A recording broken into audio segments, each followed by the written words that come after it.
എന്താ ദുർഗ ചെയ്ത്? എന്റെ അമ്മ ഇവിടെ വന്ന് ഇവിടെ ഉള്ളവർക്ക് മനസ്സിലാവുന്ന രീതിയിൽ സംസാരിച്ചിട്ട് പോയതല്ലേ?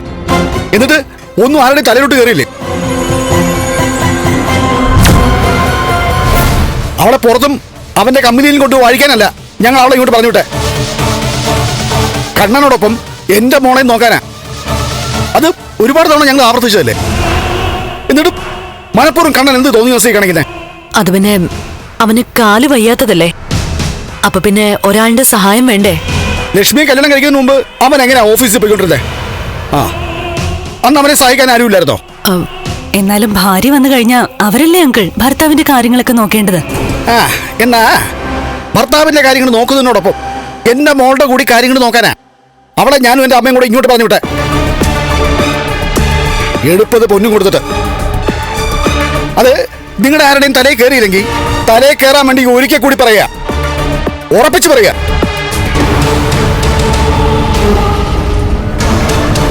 അച്ഛാ,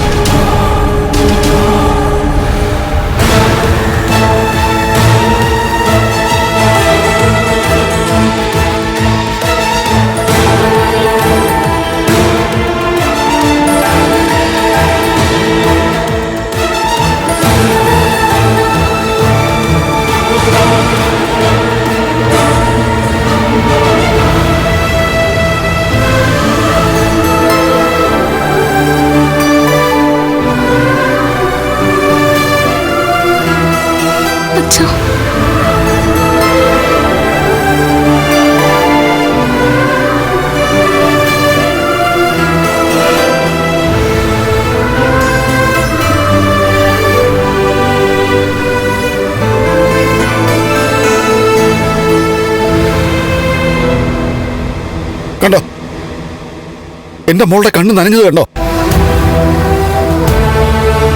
ഇങ്ങനെ നിറകണ്ണുകൾ വേണ്ടിരിക്കുന്ന മോളെ കാണാനല്ല ഞങ്ങൾ ഇങ്ങോട്ട് കെട്ടിച്ചു വിട്ടത്.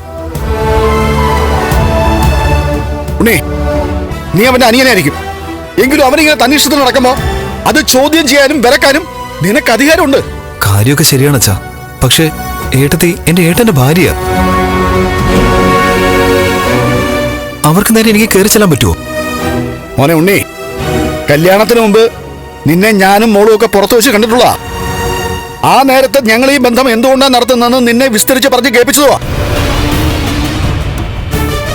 അന്ന് നിനക്ക് പറയായിരുന്നു നീ നിന്റെ ഏട്ടന്റെ അനുസരണമുള്ള അനിയനാണ്, അതുകൊണ്ട് ഏട്ടനെ നിർബന്ധിക്കാൻ പറ്റില്ലെന്ന്. അല്ല, അവൻ എന്തുകൊണ്ടാ ഇങ്ങനെ അധികാരം കാണിക്കുന്നെന്ന് ഞങ്ങള് മോൾക്ക് പറഞ്ഞു കൊടുത്തിട്ടുണ്ട്. മോക്ക് പറഞ്ഞു കൊടുത്തോണം, പക്ഷേ മോക്ക് ഞങ്ങൾക്കൊന്നും അത് മനസ്സിലായിട്ടില്ല. അതെ, രാവിലെ എഴുന്നേക്കുമ്പോ കൃത്യം 8 മണിക്ക് ചൂട് കൂടാത്ത എന്നാ അധികം മാറാത്ത ചായയുമായി ലക്ഷ്മി എന്ന് പറയുന്നവളെ എന്റെ മോളുടെ മുമ്പിൽ നിൽക്കണം. അതാ ഞങ്ങളുടെ തറവാട്ടിലെ നിയമം. ആ ചായക്ക് എന്തെങ്കിലും ടേസ്റ്റ് വ്യത്യാസം ഉണ്ടെങ്കിലേ എന്റെ മോൾ അവളുടെ മോന്തയ്ക്ക് ഒഴിച്ചു കൊടുക്കണേ. ആ മുഖം ഉണ്ടല്ലോ കഴുകി വൃത്തിയാക്കിയിട്ട് വീണ്ടും ചായ ഇട്ട് കൊടുക്കണം അനിയത്തിക്ക് ചേച്ചി.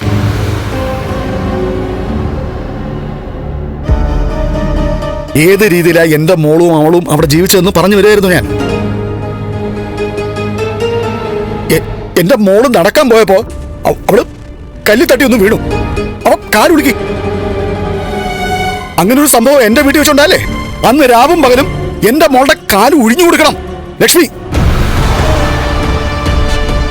അങ്ങനെ എന്റെ മോളെ നോക്കിയതുകൊണ്ടാ അവക്കും അവളുടെ അമ്മയ്ക്കും ഞാൻ ചെലവിന് കൊടുത്തേ.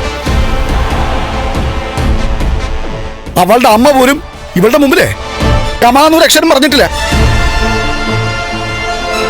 അങ്ങനെയുള്ള എന്റെ മോളെയാ കല്യാണശേഷം ഇവിടെ പന്ത് തട്ടുന്നവിടെ തട്ടുന്നേ. അങ്ങനെ ആരും തട്ടിട്ടില്ലല്ലോ പ്രതാപ. തട്ടിട്ടില്ല, പക്ഷെ അതുപോലുള്ള പ്രവൃത്തികളല്ലേ ചെയ്യുന്നേ. ഫ്ലവേഴ്സ് സ്മാർട്ട് ഷോ ശനി ഞായർ ദിവസങ്ങളിൽ രാത്രി 9:30 ഫ്ലവേഴ്സിൽ.